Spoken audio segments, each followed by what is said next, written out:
Hi, my name is Kaitlyn Moore, and I am 23 years old, and I am currently attending San Diego City College.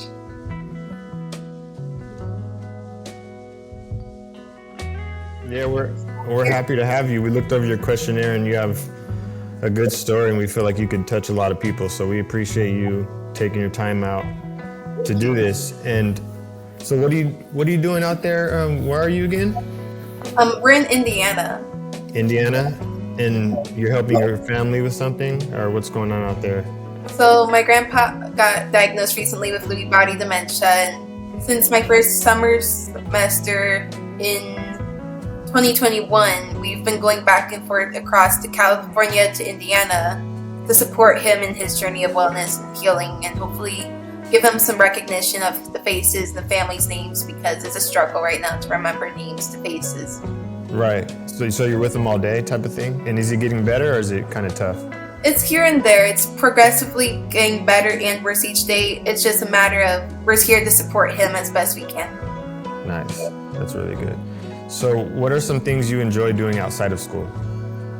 There's a lot. Because I'm homeschooled since high school and middle school, since I was a kid basically. One of the biggest things I love doing is knitting. Like, I knit these all day if I can.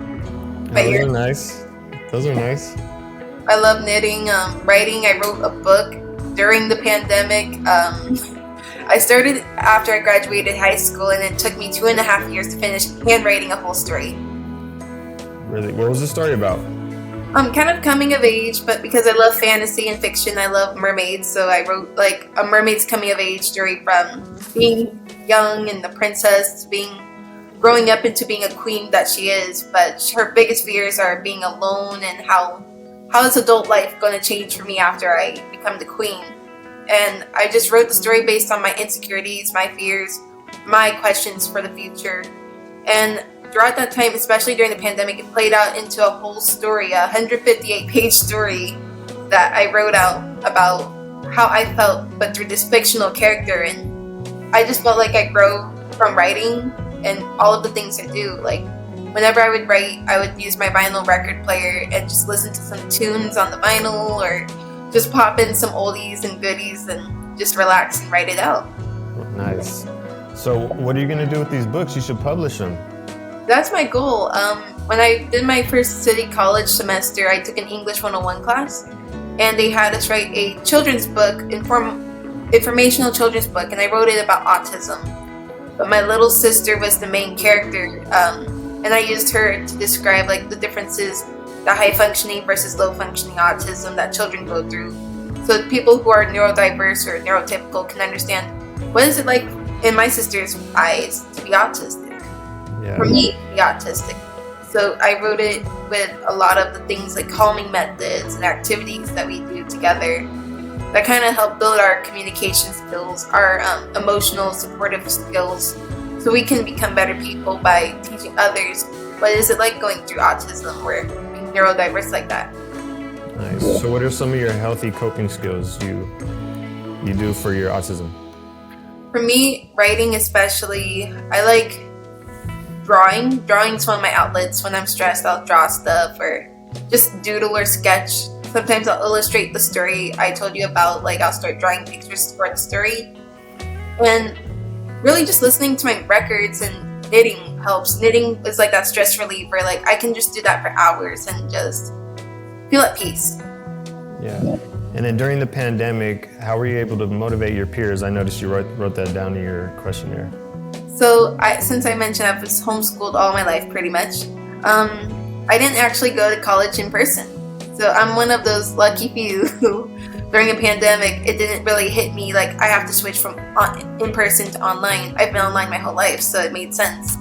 But because of being online, I realized there are people who don't get the opportunity to go in person to college, be it a mental or a physical disability, maybe it's a lifestyle that they can't break half of their day out to go to school and then stay at home the rest of the day. For me, motivating my peers to just be their best, even in the current situation they're in, be it the pandemic or at home. Right. What is something you're most proud of? I'm most proud of just learning. Life is a lesson that we all can take from. Um, some of the accomplishments in like high school was just like poetry out loud. I was never into public speaking, but my English teacher said, "Why don't you try this competition?" And they encouraged me to practice memorizing poems or poetry out loud. And I made it twice to the regional competition, which was a big accomplishment for not having to be a public speaker. And then high school, I graduated with honors. I never expected that because middle school, I was always all over in my grades, but high school was like the better years for me. And then when I graduated with honors, my high school teachers, I have two very specific ones that I always stay in communication with, even now, because I graduated in 2017, Mr. Goodson and Miss Justison. Those two were my rock in high school. They motivated me to keep going forward and advocate for myself. So leaving high school and going into college, I took 3 years off to kind of think about my path. So originally I wanted to be an English teacher, and then after starting City, I started with the English career, of course. But like I said, after finishing one semester at City, I just decided, you know what, there's more I can do with my writing instead of just telling stories or teaching. I want to spread the word to people about like, you want to have a voice, you want to speak up. So with my professors, I always advocate for myself now. Like, talk about my dreams, talk about what can I do to help around school. Even though I'm online, I'm helping out as best I can. So one of the best things, my accomplishment is supporting my peers. When I started with City College, I wanted to do English. Well, it transferred into journalism, digital journalism. My dream changed this recently because I'm graduating with a whole different degree now, liberal arts and sciences. So while I didn't get the journalism degree this semester, this year, this school term, when I transfer out to Indiana, I'm going to pursue it there, but also use the skills I learned at City College to kind of guide me and help me to do my best, to help my peers be their best. And that's the biggest accomplishment, is just be positive in the future. Don't give up. Who's been the most influential person in your life? That's a tough question, but it's the best one because I know there's so many people in my life I look up to, and I feel like they've motivated me to do everything I can do the best I can. Everyone inspires me, even from the people I meet in school to you guys. You're inspiring me to do something big with myself, like speak about my story, my journey, something students don't know about me. Despite being autistic, I'm very happy that I can spread joyful encouragement to people. Many times people are like, oh, school, we just go through school, we go through life. But I stop and take pride in the moments where I can help someone, even if I'm online. Like, because I'm ICC president at City College, Interclub Council President, I really love taking the time to work with the clubs because I'm not in person going to clubs myself. I like taking the time and asking, what's your club like? What do you guys like to do? What are some of your events coming up? I love learning. What's an event that shaped you into the person you are today? I think every day shapes me into who I am today.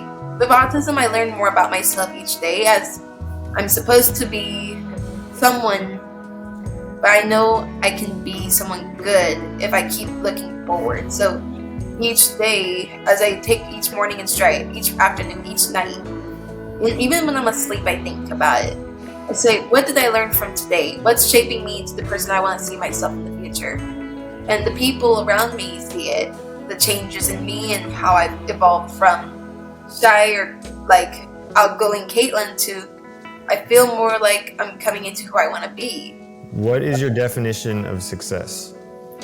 Success, that's the best question right now. Oh my gosh. Success is not something you receive. It's something you earn, you learn, and you keep within you. Success can happen at any moment in life. Say the success of waking up the next morning. You woke up. Yes, that's a success right there. Success that you understood a concept that you never knew you could understand or comprehend. That's a success. Success in the fact that you're able to motivate yourself to do something you've never done before. That's success right there. Even though we have moments where we're motivated to do something and then we kind of stop or like flow away for a bit, it's never gone though. Like I could say if I were knitting for about a year and I stop for a year, it's like muscle memory. It'll come back to you eventually. And it won't quit because you know deep down that that touched you. Hey, that's something I remember. I was successful in that. Don't let it go so far away where you lose it or forget it. Success comes in the fact that you're with your family or your loved ones or people you hold close to you. That's a success right there, that your family is with you and you're safe. Thank you so much. I'm so glad you came and interviewed with us. You're very inspiring, and I'm sure your story will help many people out there. Keep up the good work. It's not going unnoticed. Thank you so much. I feel so motivated to do something good today. Thank you. That's amazing. That's awesome.